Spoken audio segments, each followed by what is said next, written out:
11 things you need to know to pass your home inspection.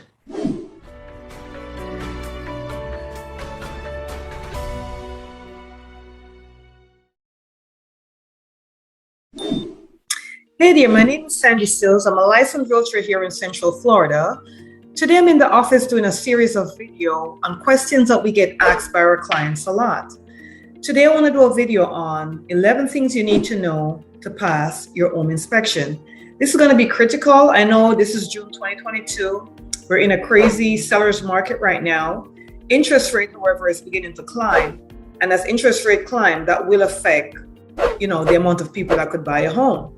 As interest rate rises, it means that if you are now able to buy a home, let's say interest rate is at 3%, and you're able to buy a home for $400,000, if interest rates goes to 5 or 6%, you might not be able to buy the same home. You may be able to buy off that price, so a home for $200,000 instead. Home prices are still going up. So even though interest rates are rising, home prices are not necessarily coming down right now. So this is going to affect home buyers' purchasing power. The more people you have looking to buy a home, the more of a chance you have to sell it and the more demand you have. So right now we have a situation where we have no inventory. We have a high demand of buyers, but there's not enough homes to sell. As if interest rates continue to climb, that might change or it might balance itself out. We don't know. What we do know is if you're thinking of selling your home, you want to put the home in its best light. I often encourage my clients to get a home inspection done prior to putting their home on the market. That way there are no surprises, right? That way, because a lot of times you live in the home for a period of time and you're thinking everything is good and the home inspector goes out there and finds things that you have no idea what's going on, right? So it's always a good idea to do that. According to industry experts, there are at least 33 physical problems that will come under scrutiny during a home inspection when your home is for sale. So here are 11 you should know about if you're planning to put your home for sale on the market, right? Number one, defective plumbing. Defective plumbing. Defective plumbing can manifest itself in two different ways: leaking and clogging. A visual inspection can detect leaking. An inspector will gauge water pressure by turning on all faucets in the highest bathroom and then flushing the toilet. If you hear the sound of running water, it indicates that the pipes are undersized. If the water appears dirty when first turned on at the faucet, this is a good indication that the pipes are rusting, which can result in severe water quality problems. Wow. Number two, damp or wet basement. We're not going to get into this too much because we're in Central Florida and we really don't have a basement, but we're gonna it's, in case you're watching it in Central Florida and you do have a basement, an inspector will check your walls for a powdery white mineral deposit a few inches off the floor, and will look to see if you feel secure enough to store things right on your basement floor. A mildew odor is almost impossible to eliminate, and an inspector will certainly be conscious of it, right?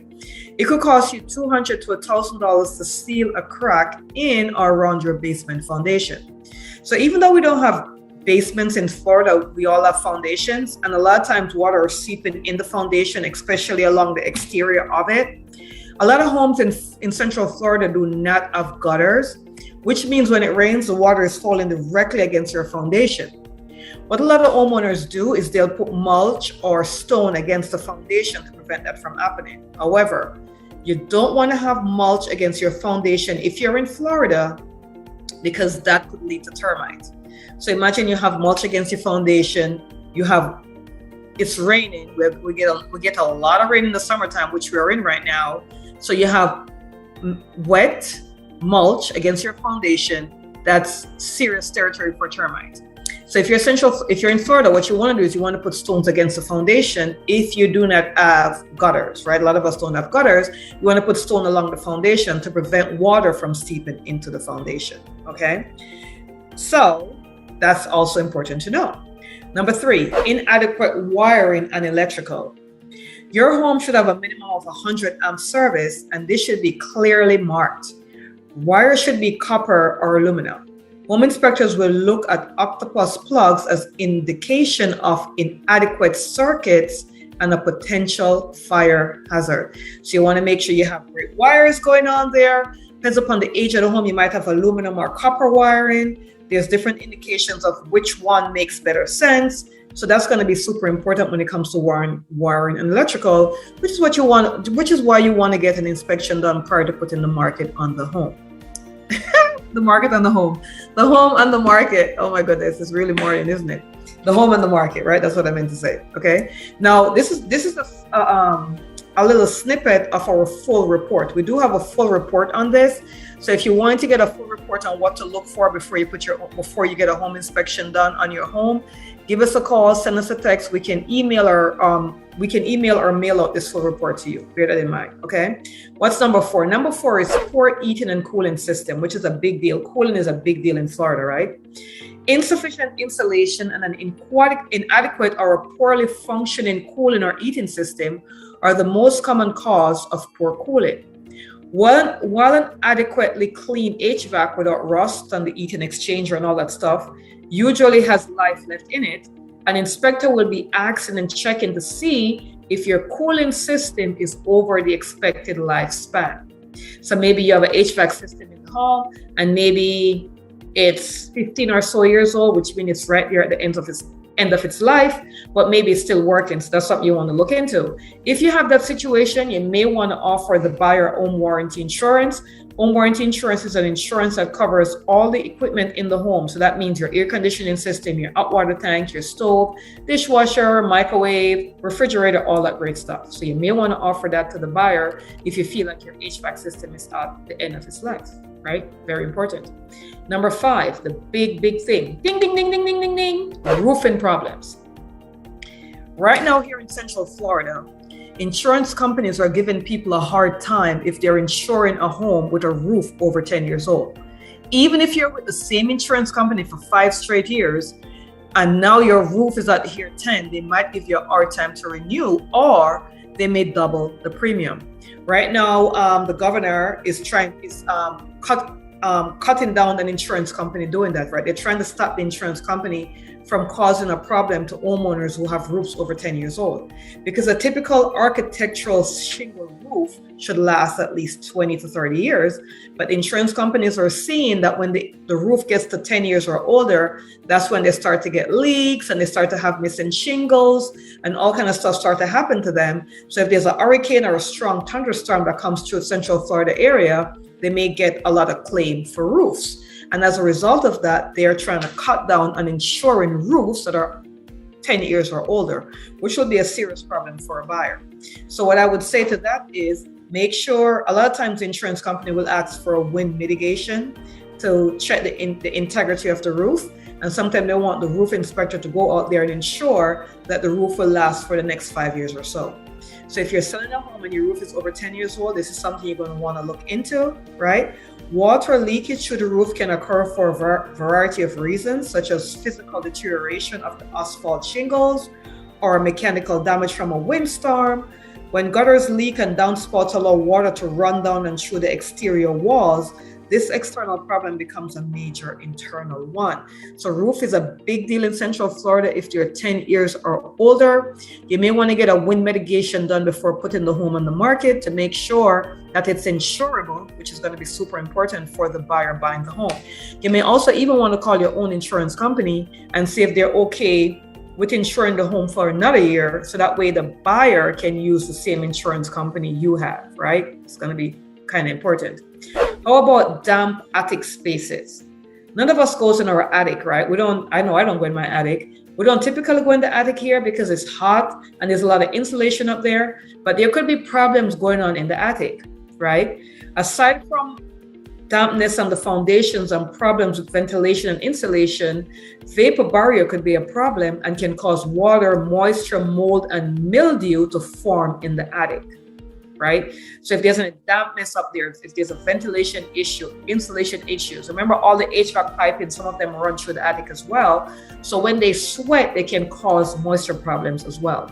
This can lead to permanent wear of the roof structure and building material. It can cost $2,500 or more to fix that problem, so you want to be aware of that. Number 7, rotten wood.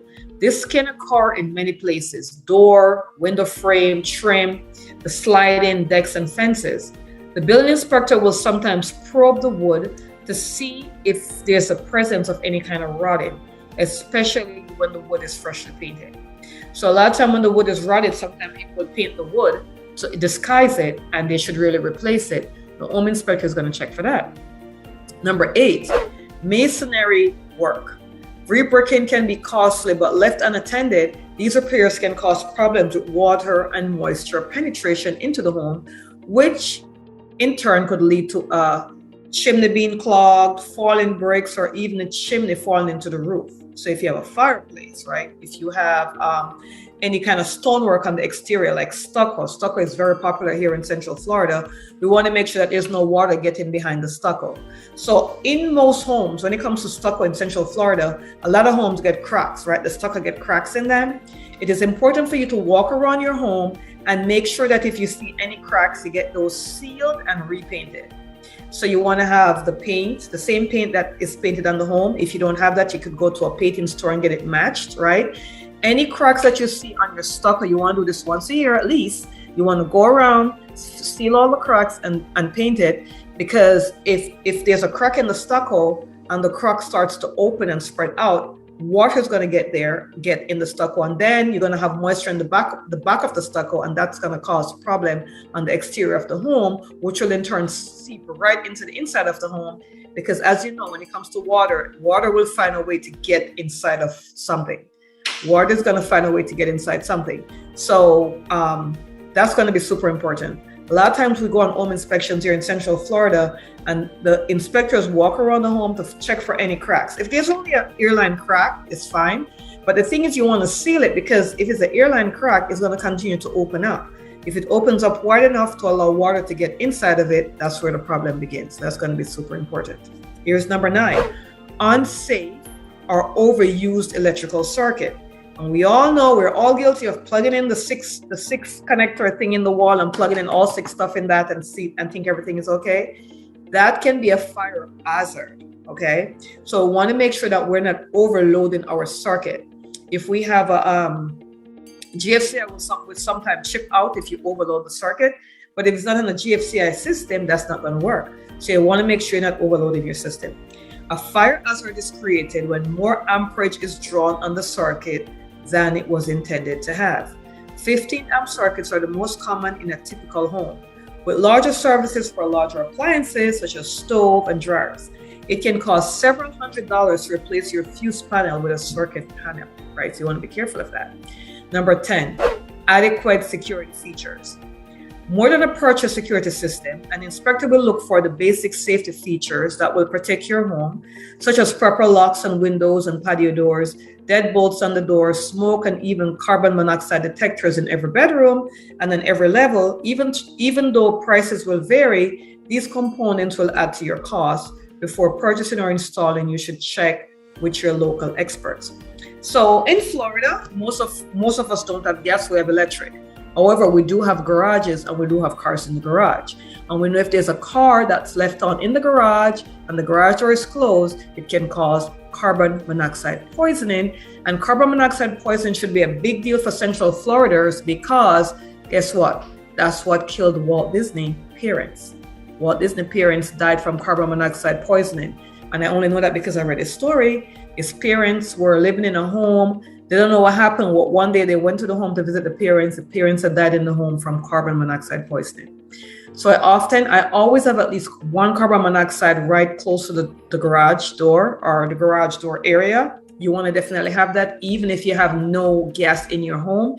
If you have an attached garage that's attached to the home, I would definitely advise you make sure you have a carbon monoxide there, whether you're selling your home or not. That's a big security feature, right? You want to also make sure you have smoke detectors in all of the bedrooms and all the hallways as well. If you have a gas stove, if you're one of the few people in Florida that has a gas stove, then you definitely want to make sure you have carbon monoxide detectors throughout the home as well. And here's number 11, structural foundational problem. An inspector will certainly investigate the underlying footing and foundation of your home, as structural integrity is fundamental to your home. We do not want to have a foundational problem. If we have a foundational problem, that is going to be a big issue.